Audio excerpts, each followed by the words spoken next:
baka kita ke lemah itu. Kita itu bak menua nyakai. Jadi aku tulang nyakai. Ya ke ya bak menua tu. Aku ngebaik kita jalai.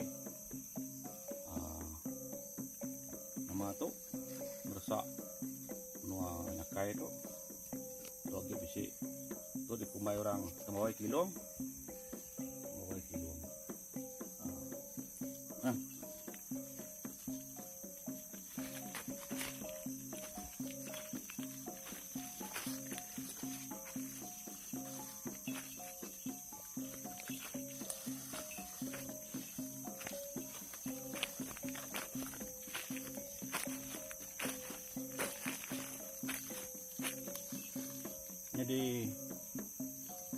Jadi kita bedak uriannya.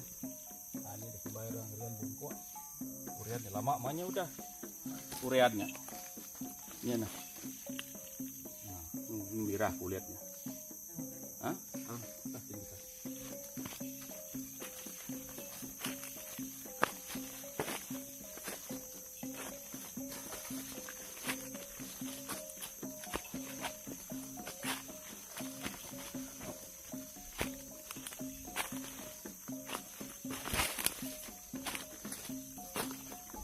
Kita bedak tuh, urian tuh urian bungkuk.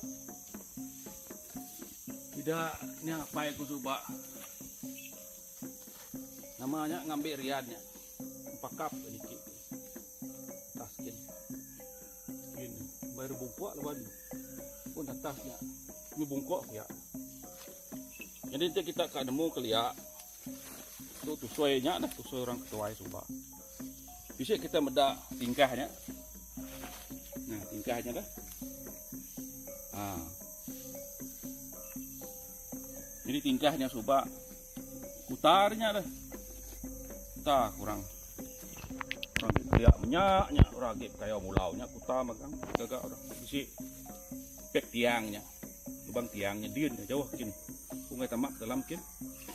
Nah, oke. Jalan itu tadi saya.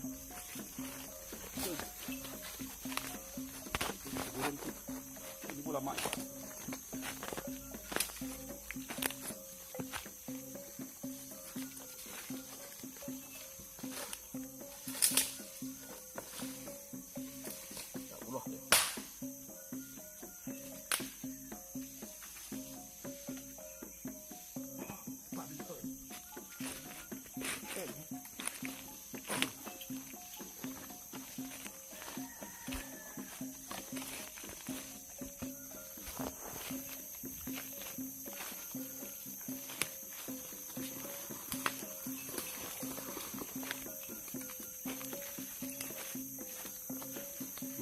Iya untuk mau kilong nyakai din.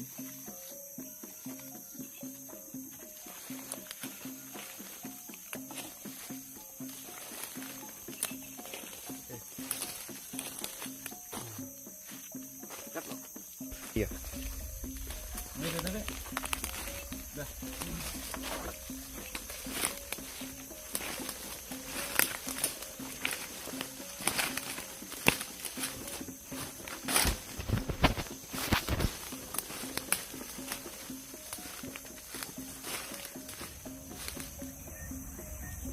Apa ya orangnya? Nama yang pakai orang dah. Tidak mah. Kadang orang nyerang dia keliak orang kaya anak. Orang berterabai mungkin pedang. Penyak sidak elu ngenyet. Lu ngamuk orangnya tadi. Jadi itu kita ngelakukan kayak baru. Oke, ngajak.